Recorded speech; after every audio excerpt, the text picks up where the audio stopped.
Assalamualaikum warahmatullahi wabarakatuh. Para pendengar, para peminat kuliah subuh yang berbahagia, soal-soal hidup dan kehidupan kekal yang kita sebutkan sekali 2 minggu di dalam pengajian tasawuf ini belum habis. Dalam keterangan yang telah lalu kita melihat bahwasanya kepada kita telah diberitahukan bahwa hidup yang di belakang ini itulah hidup yang sebenarnya. Segala kesungguhan kita di dalam kehidupan yang sekarang, kegiatan, inisiatif, kreatif, dan segala macamnya itu, kita tujukan dalam umur yang pendek ini, dalam masa yang sedikit ini. Kita sanggup memikul beban bagaimanapun beratnya. Kita sanggup payah, lelah, penat, sukar. Karena ada yang kita harapkan, yaitu kehidupan yang sejati tadi. Ilmu dan amalan, usaha dan kerja hanya alat untuk mencapai kebahagiaan hidup yang akan datang itu. Hidup dimulai apabila nafas sudah berhenti. Alangkah ganjilnya perkataan itu. Hidup dimulai apabila nafas sudah berhenti. Yang sebelum itu apa? Hidup itu hanya khayal.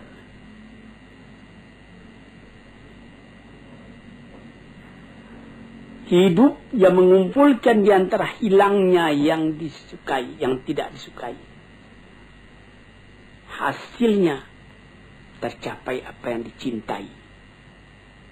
Kesucian. Kita tidak pernah kehilangan yang dicintai itu. Ketentraman, kesenangan, kebahagiaan. Itu yang dituju. Hasilnya ilmu dengan kehidupan yang demikian, tidak ada kabar yang lain yang kita terima melainkan kabar dari Tuhan. Yang disampaikan dari tangan pertama dari orang yang paling sempurna akhlaknya, paling luas ilmunya, paling benar katanya, yaitu Nabi Sallallahu Alaihi Wasallam dan nabi-nabi yang dahulu dari dia. Sejak dari Nabi Adam, Idris, Nuh, Ibrahim, Ismail, Ishak, Yakub, sampai kepada Yusuf, sampai kepada Musa, sampai kepada Isa, sampai kepada Daud dan Sulaiman dan lain-lain. Nadanya sama. Mengatakan hidup yang sekarang ini baru khayal, hidup yang sejati nanti.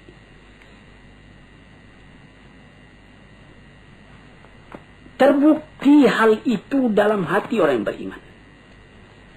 Sehingga boleh dikatakan dari iman tadi jadi menjadi keyakinan. Sehingga jiwa tadi lama-lama pindah daripada bayangan kepada kenyataan, daripada khayal kepada yang akan hilang, daripada hidup yang fana. Karena inginnya kepada kehidupan yang sejati itu, karena rindunya kepada kekuasaan yang mutlak itu.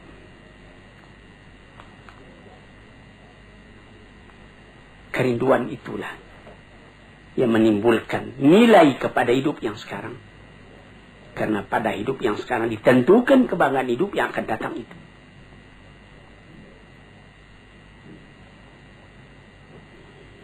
Oleh sebab itu, maka barang siapa yang musafir,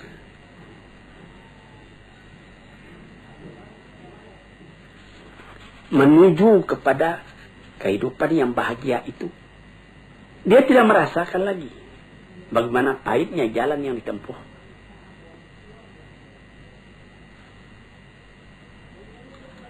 Dia mengorbankan segala tenaganya,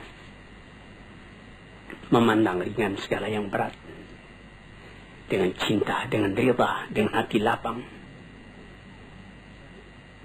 terus berjalan.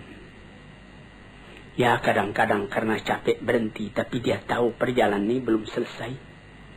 Banyak berhenti, lama baru sampai, katanya.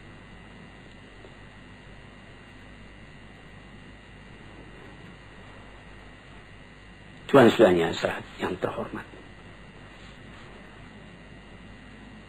orang yang tidak melihat ini, tidak sampai kepercayaannya kepada ini, adalah orang yang tidak mempunyai ketenangan di dalam kehidupan. Dia lekas putus asa. Ada orang-orang filsafat yang mengatakan, hidup ini, katanya, ialah meminta kepuasan. Ini ada yang disebutkan di dalam falsafah modern, eksistensialisme. Mengakui adanya wujud. Sesudah wujud, tidak ada lagi. Itu kesempatan ketika wujud, ketika ada itu lepaskan.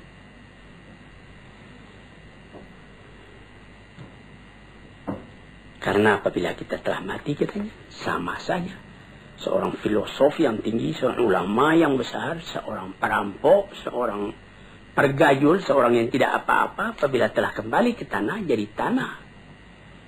Dimakan ulat. Dia ambil alasan ketika Iskandar Makedoni berjalan-jalan ke satu kuburan. Di sana bertemu dia dengan filosof Diogenes. Lalu dia menanyakan, di situ ada kuburan. Raja Iskandar Makedoni menanyakan, Tuan, mengapa Tuan di sini? Dia bilang, saya sedang menggali-gali kubur.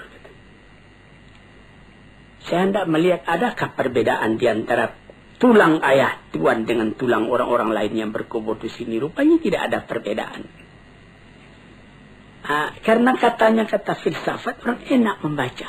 Jadi orang-orang filosof yang begitu, dia percaya kalau sesudah mati tidak ada perbedaan lagi. Tulang sama-sama putih, tanah sama-sama hancur, sama-sama dimakan ulat, habis perkara.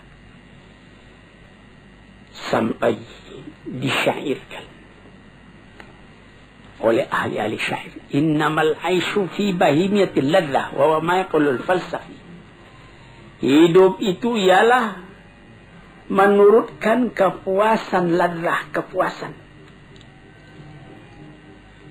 Segala yang ada ini, katanya, yang penting puas.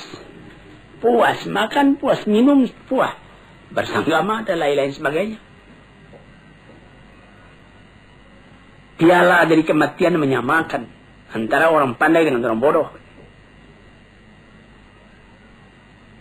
Orang-orang yang bodoh itu di bawah bumi sama kedudukan dengan orang filosof. Kalau engkau masih ragu, coba tanyai bumi itu. Apa perkataannya? Perkataan begini adalah timbul dari orang yang mu'anid, yang menentang agama, menentang akal. Perasaan yang seperti ini dari akal juga, tapi akal yang dipenuhi oleh nafsu.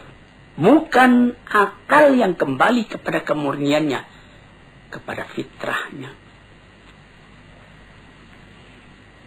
Akal yang jauh daripada iman dan hikmah. Cobalah, hai Malang, apakah oleh karena maut itu menyamakan yang salih dengan yang talih, yang alim dengan yang jahil? Oleh karena itu, maka dikatakan bahwa kita sama sekali. Orang di dalam perjalanan sampai ke tempat perantaian yang terakhir. Di mana kesenangan orang itu? Apakah duduk di atas singgasana mahligai dengan keistirahatan, atau duduk dalam kecelakaan kesengsaraan.